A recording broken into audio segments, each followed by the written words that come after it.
آج ہم آپ کو بتائیں چیف سیکرٹری سندھ سید ممتاز علی شاہ کی زیر صدارت سکر ڈویژن کے ترقیاتی منصوبوں کے متعلق اہم اجلاس ہوا ہے۔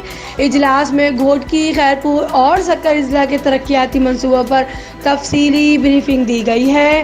ہم آپ کو بتائیں اجلاس میں محکمہ تعلیم، صحت، بلدیات، works and services, livestock, culture, آبپاشی، پبلک ہیلتھ اور انجینئر دیگر محکموں کو منصوبوں کو جائزہ لیا گیا ہے۔ کراچی میں محکمہ تعلیم، صحت، لائیو اسٹاک، واٹر سپلائی اور کھیل کے منصوبوں پر بریفنگ بھی دی گئی ہے۔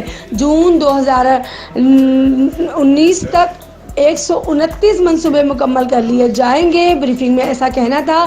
Khairpur special economic zone, Khairpur medical college اور جیلوں میں موبائل جیمرز کے منصوبے کو جلد مکمل کیا جائے گا۔ ممتاز علی شاہ کا ایسا کہنا تھا۔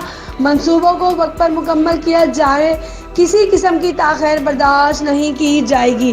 چیف سیکرٹری سندھ سید ممتاز علی شاہ نے ایسا کہا ہے۔ منصوبوں میں کام کے معیار کو برقرار رکھا جائے، ڈپٹی کمشنر معیار کو یقینی بنائیں۔ اجلاس میں تمام محکموں کے سیکرٹریٹس، ڈپٹی کمشنر، تمام چیف انجینئر اور دیگر افسران نے شرکت کی۔